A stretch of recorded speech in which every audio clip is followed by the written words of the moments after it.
جب خدا بندے سے راضی ہونے لگتا ہے تو بندے کو اپنے عیبوں کا پتہ چلنا شروع ہو جاتا ہے، اور یہی اس کی رحمت کی پہلی نشانی ہے۔ خاموشی عزت کا باعث بنتی ہے۔ جو لوگ عقل مند ہیں وہ اکثر خاموش رہتے ہیں۔ جو تم سے تعلقات قائم ہی نہیں رکھنا چاہتا اس کے پیچھے بھاگنا چھوڑ دو۔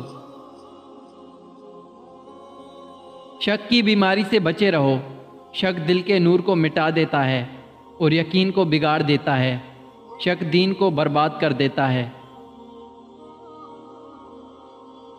ہمیشہ اچھائی کو دوسروں میں اور برائی کو خود میں تلاش کرو، یہی تمہاری سب سے بڑی اچھائی ہوگی۔